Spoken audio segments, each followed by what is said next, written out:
ভূপতিনগর বিস্ফোরণ কাণ্ডে প্রথম চার্জশিটে চাঞ্চল্যকর দাবি করল এনআইএ। চার্জশিটে নাম জেলা পরিষদের পূর্ত কর্মাধ্যক্ষ মানব কুমার পড়ুয়া এবং তৃণমূল কর্মী নবকুমার পণ্ডার।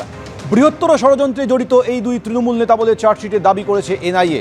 এর পাশাপাশি একের পর এক চাঞ্চল্যকর দাবিও এনআইএ করেছে, যেমন বিস্ফোরক যোগান দিয়েছিলেন তৃণমূল কর্মী পঞ্চানন গড়াই, লজিস্টিক সাপোর্টের দায়িত্ব ছিল মানব পড়ুয়া, নবকুমার পণ্ডা এবং বলাইচরণ মাইতির বলে এনআইএ সূত্রে খবর।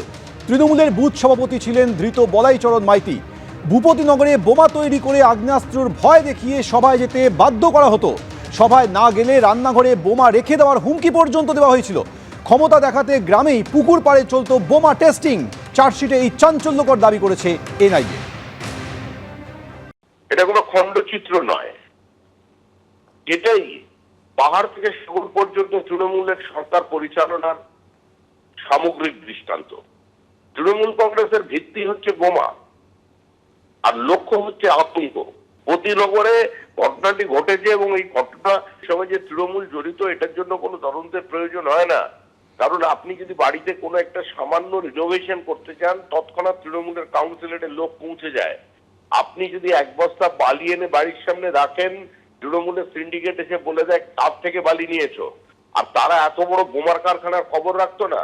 তৃণমূলের অনুমোদনে, তৃণমূলের অনুপ্রেরণায়, তৃণমূলের সহযোগিতায়, পুলিশের মদতে আজকে ওখানে বোমার কারখানা চলছিল এবং এটার সারা রাজ্য জুড়েই চলছে।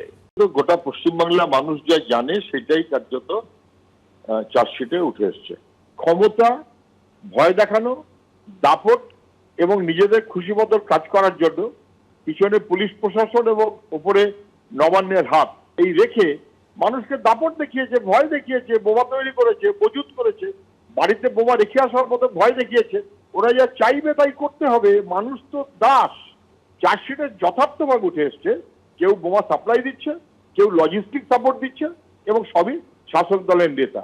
এইটা ওরা যে বুঝেছে এটা মানুষ সবাই বুঝতে পারছেন, কিন্তু তারপরেও চাপে চাপে থাকছেন, কেননা শাসকের হাত মাথার উপরে ওদের। ভূপতিনগর বিস্ফোরণ কাণ্ডে তদন্ত হাতে পাওয়ার পর দীর্ঘ তদন্ত করে এনআইএ এবং সেই তদন্তের পর যে সমস্ত তথ্য প্রমাণ হাতে আসে তার ভিত্তিতে চার্জশিট দিয়েছে এনআইএ এবং সেই চার্জশিটে বিস্ফোরক দাবি করেছে এনআইএ। ভূপতিনগরে বোমা তৈরি করে আগ্নেয়াস্ত্রের ভয় দেখিয়ে সভায় যেতে বাধ্য করা হতো। সভায় না গেলে রান্নাঘরে বোমা রেখে দেওয়ার হুমকি পর্যন্ত দেওয়া হতো, এমন চাঞ্চল্যকর দাবি করেছে এনআইএ। ন্যাশনাল ক্রাইম রেকর্ড ব্যুরোর তথ্য অনুযায়ী বাংলা এখনো যথেষ্ট সেফ রাজ্য। কিছুদিন আগেও বিজেপির নেতারা কেউ অস্ত্র সমেত ধরা পড়ছে, কেউ মাদক পাচারে ধরা পড়ছে। যারা নিজেরা আপাদমস্তক দুর্নীতিতে ডুবে রয়েছে তারা বড় বড় কথা বলছে। এখানে ভুরি ভুরি নিদর্শন তৈরি হয়েছে যে কোনো অন্যায় কাজে তৃণমূল যুক্ত থাকলে তৃণমূলের নেতা নেত্রীদেরও পুলিশ প্রশাসন অ্যারেস্ট করে। কিন্তু বিজেপি শাসিত একটা রাজ্যে দেখিয়ে দিন তো যে অভিযুক্ত বিজেপির নেতাকে বিজেপির প্রশাসন অ্যারেস্ট করে। তারা নিজেরা আগে নিজেদের মুখটা আয়নায় দেখুক, তারপর বাংলাকে বদনাম করার চেষ্টা করবে। আর বাংলাকে যতই তারা বদনাম করবে প্রত্যেক নির্বাচনে গোয়ারা মারবে।